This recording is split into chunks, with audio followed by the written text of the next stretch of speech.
toi pour ton royaume, qu'il advienne, Hosanna. Frères bien-aimés, pendant 40 jours, nous avons préparé nos cœurs par la prière, la pénitence et le partage. Et nous voici rassemblés au début de la Semaine Sainte pour commencer avec toute l'Église la célébration du mystère pascal. Aujourd'hui, le Christ entre à Jérusalem, la ville sainte, où il va mourir et ressusciter. Mettons toute notre foi à rappeler le souvenir de cette entrée triomphale de notre Sauveur. Suivons-le dans sa passion jusqu'à la croix pour avoir part à sa résurrection et à sa vie.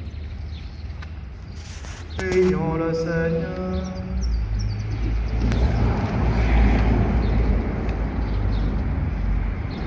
Dieu Tout-Puissant, daigne bénir ces rameaux que nous portons pour fêter le Christ, notre Roi.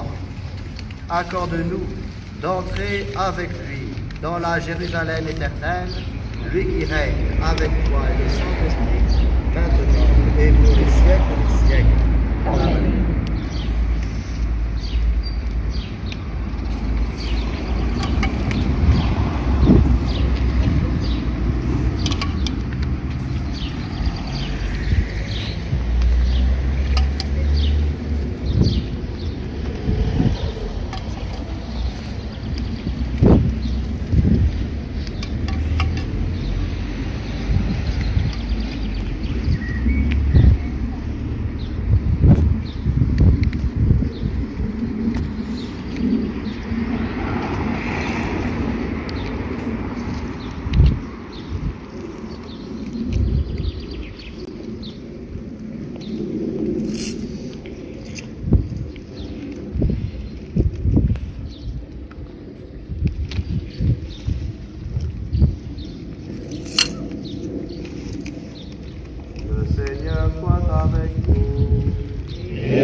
Évangile de Jésus-Christ selon saint Luc. Gloire à toi, Seigneur.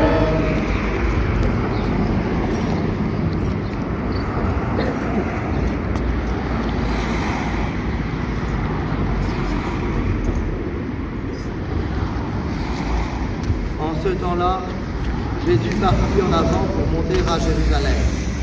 Lorsqu'il approcha de Bethphagée et de Béthanie, près de l'endroit appelé Mont des Oliviers, il envoya 2 de ses disciples en disant : Allez à ce village d'en face.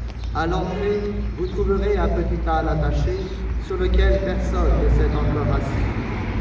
Détachez-le et amenez-le. Si l'on vous demande pourquoi le détachez-vous, vous répondrez : parce que le Seigneur en a besoin. Les envoyés partirent et trouvèrent tout comme Jésus leur avait dit. Alors qu'ils détachaient le petit âne, les maîtres leur demandèrent : Pourquoi détachez-vous l'âne ? Ils répondirent : Parce que le Seigneur en a besoin. Ils amenèrent l'âne auprès de Jésus, jetèrent leur manteau dessus et firent monter Jésus. Alors que Jésus avançait, les gens étendaient leurs manteaux sur le chemin. Alors que déjà Jésus approchait de la descente du mont des Oliviers, toute la foule des disciples, remplis de joie, se mit à louer Dieu à pleine voix pour tous les miracles qu'ils avaient vus. Et ils disaient : Béni soit celui qui vient, le Roi, au nom du Seigneur, paix dans le ciel et gloire au plus haut des cieux. Quelques pharisiens qui se trouvaient dans la foule dirent à Jésus : Maître, réprimande tes disciples. Mais il reprit la parole en disant : Je vous le dis, que se taisent, les prières firent.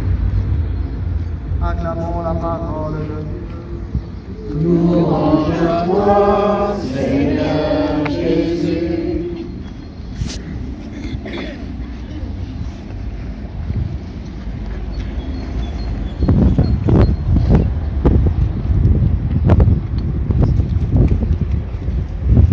Maintenant, avancez comme la foule des poules de Jérusalem, heureuse d'acclamer le Christ.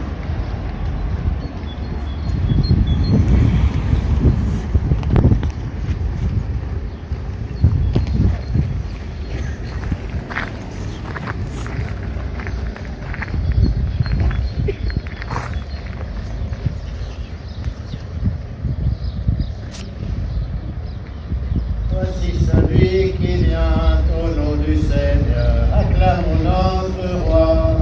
Hosanna.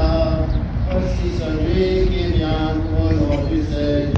Acclamons notre roi. Hosanna.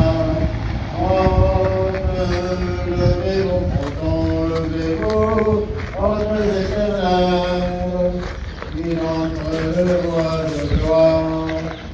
Voici celui qui vient au nom du Seigneur, comme notre roi, Hosanna. Voici celui qui vient au nom du Seigneur, comme notre roi, Hosanna.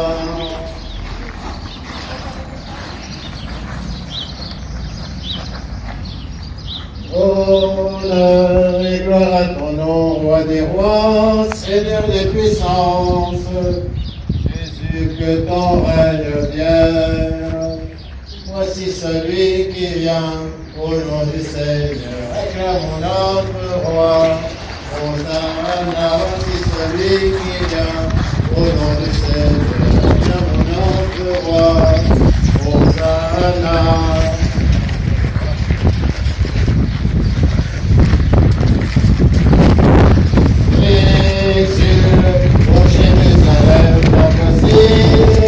Ton sauveur, ton roi et ton rédempteur.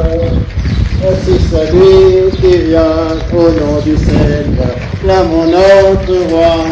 Hosanna. Voici celui qui vient au nom du Seigneur. Notre roi.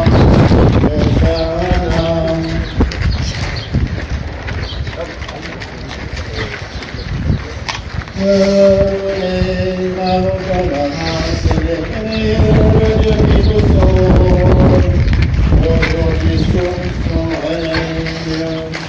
Voici celui qui vient au nom du Seigneur. Acclamons notre roi. Hosanna. Voici celui qui vient au nom du Seigneur. Acclamons notre roi.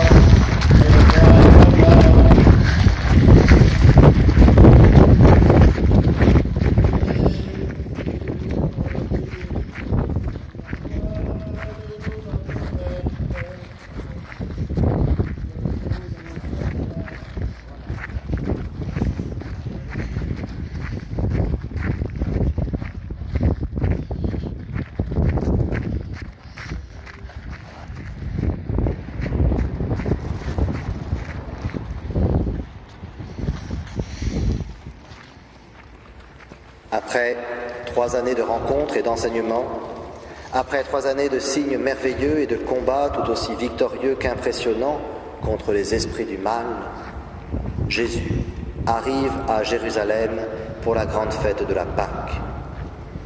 La foule est au rendez-vous et tout ce peuple rassemblé a l'idée de profiter de l'occasion pour aller un peu plus loin dans l'admiration qu'il voue au Christ Jésus. On l'acclame.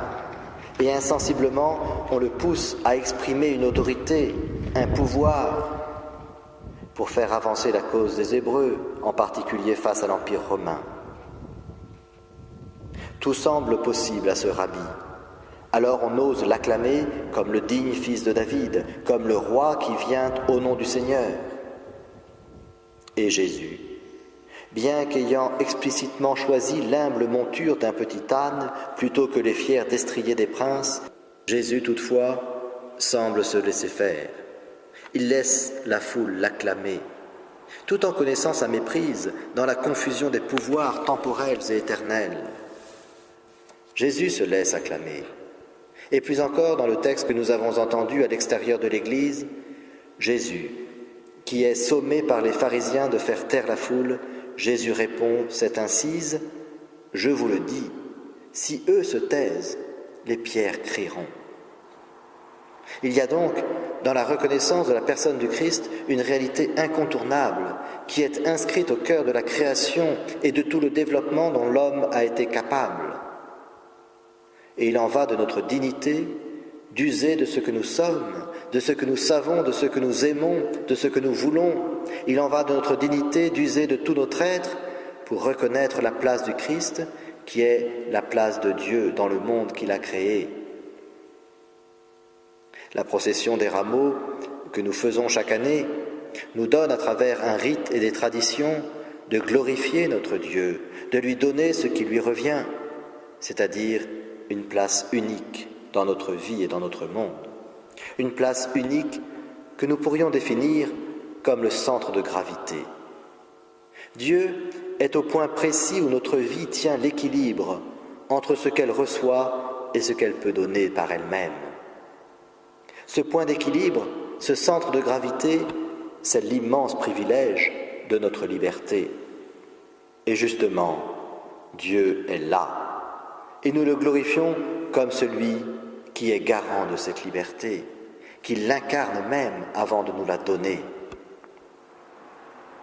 Aussi, il est nécessaire que Dieu soit acclamé, et ceux qui voudront faire taire cette foule, et plus tard toutes les foules qui se mettront en marche pour le Seigneur, ceux qui veulent faire taire la foule refusent Dieu aux hommes, refusent la liberté aux hommes. On veut confisquer la liberté qui est le chemin du vrai bonheur pour la remplacer par le choix de quelques-uns pour des joies éphémères qu'on voudra imposer au plus grand nombre. Ce texte de l'entrée à Jérusalem est très pertinent pour notre époque. Eh bien, nous devons acclamer le Christ. Il se laisse faire parce que c'est nécessaire de le placer et de le replacer sans cesse au cœur, au centre de nos vies et de notre monde. Si nous ne le faisons donc pas encore aujourd'hui, ce sont les pierres qui le feront.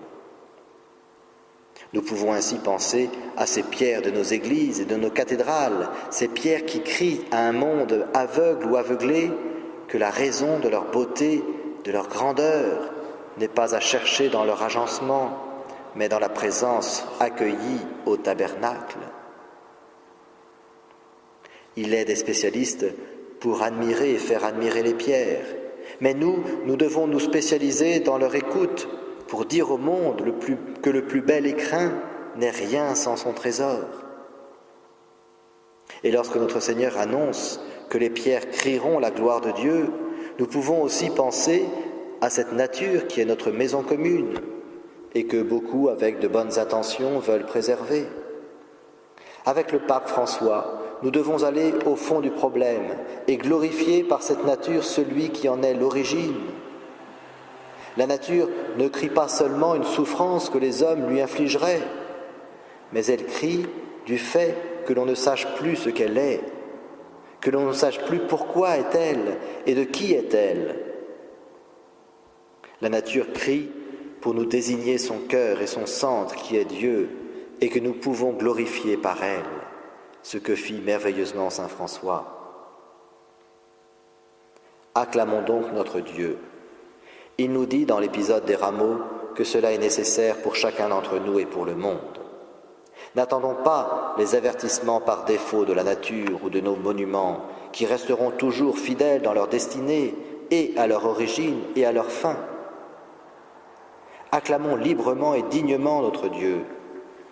Seulement, pour ne pas en rester à une image et à un projet pour ce monde, image ou projet qui pourrait être légitime et juste comme celui des Hébreux qui auraient voulu se libérer de l'emprise romaine, ou de nos scientifiques qui veulent sauver des variétés végétales ou animales, pour ne pas en rester à une idée simplement pour ce monde, il faut comprendre le pourquoi de la présence de l'âne sous Jésus.